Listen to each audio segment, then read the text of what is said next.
What's up, YouTube? I just did some braids on my hair.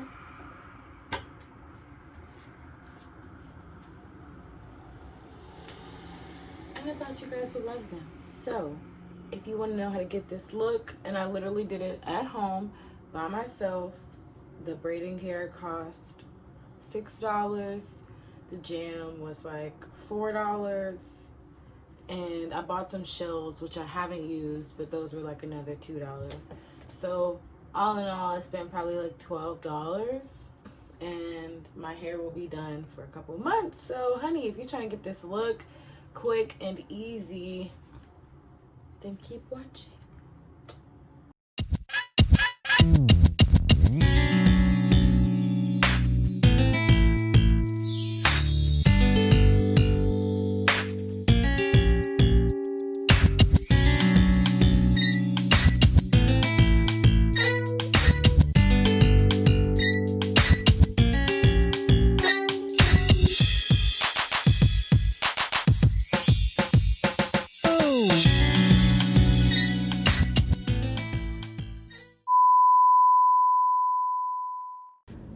So I'm using 1 pack of Xpression's braiding hair in the color 2T1B33, some Shine Jam, the Magic Fingers version, and a rat tail comb, which we desperately need, okay?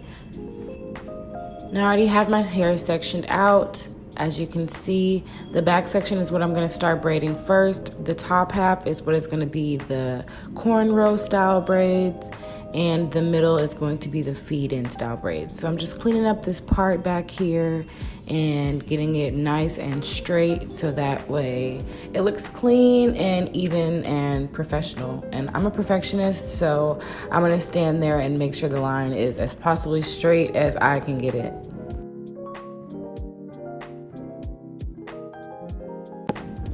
Now you're just gonna take your braiding hair and split it into sections depending on what size you want your braids to be. So I don't really want mine to be too jumbo, so I'm gonna split mine into about 4 small sections. That way they'll be the perfect size. And make sure you use your jam, get it ready, because this is what's gonna help your hair stay in place. I've always wanted to put it on my hand like that. So my first row is gonna be 3 braids, so I'm just cleaning up these parts so each section is even. I'm gonna put some jam on it just to make sure I clean up those flyaways and go ahead and braid in that braiding hair. Now I wanna make sure, number 1, that my braids are long because I like long braids. And number 2, that they're even all the way throughout. So make sure you braid a little and then you add some hair. And you braid a little and then you add some more hair. That way your braid looks even and clean all the way throughout. And don't forget to take the jam and just kind of lay each piece down because you don't want flyaways throughout your braids.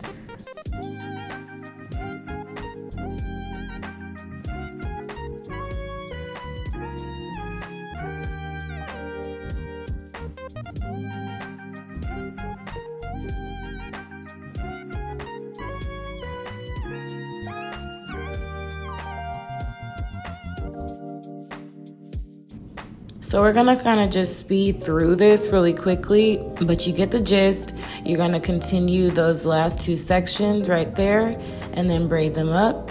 And then after you do that, you're gonna part 1 more section on top. So just another row and braid about 4 or 5 braids all the way across. So basically you're gonna have 2 rows of just regular knotless braids.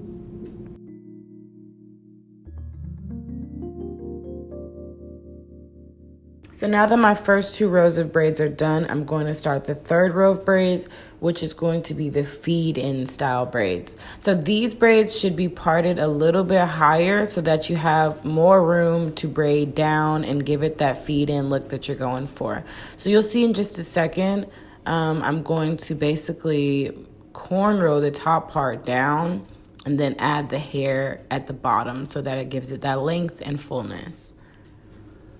So I'm just sectioning off the part that I want to use to start my braid, making sure that that piece is nice and even all the way across. And then I'm going to braid that part down onto my scalp. So just like a cornrow, you just braid down, but you braid into the scalp. You add the hair in, and just keep braiding all the way down. So these are going to be the feed-in style braids because they're feeding into your scalp, I guess is what they were, the logic for that. Once you've braided them down to your scalp, you just go and add the hair as normal and braid it on down. And it's really simple, actually.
So now the back is done. I've got 2 rows of regular braids and 2 rows of feed-in braids. Now the top half is just going to be pretty much cornrows, so it's going to be super easy. I'm just going to section off some pieces, braid it back, and we'll be done.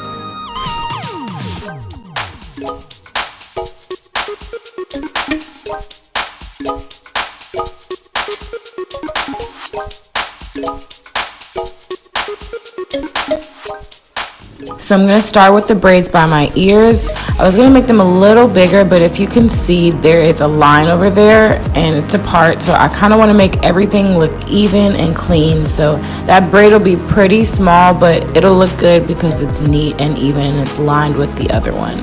So you know the drill. Section out your pieces, put your gel on, and start to braid.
So I just wanted to show you guys how much I have left. I'm pretty much almost done. I've done over this half and it looks really good. Oh my gosh, I'm actually really proud of myself. And I'm gonna show you guys the other side. Yeah, honey, look at us. We're on to something here.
so one of the last and most important steps is oiling your hair. I'm using my go-to Mielle Organics Rosemary Mint hair and scalp strengthening oil. This stuff is the bomb, you guys. If you have never picked up Mielle products, you should definitely go give it a shot. I get mine from Walgreens. Now ladies, the braids are not complete without a quick dip. So make sure you have a towel and some boiling hot water, and you just want to dip your braids into the hot water. This is going to help seal the ends so that they don't unravel, and you don't have to burn them so it doesn't leave that icky 80s and 90s braids kind of look. We're over that, honey. I like to make sure that I section my hair into halves when I dip them because I don't like hot water splashing all over me. It really is just way easier to do this way. You could do it however you want, but this is just my preferred method. And we're done. It literally takes 5 seconds to dip your braids. And last but not least, make sure you just take a old or new headscarf and just tie your hair up. That way when you go to sleep, everything will stay fresh for the morning. But honey, let's get into this final look.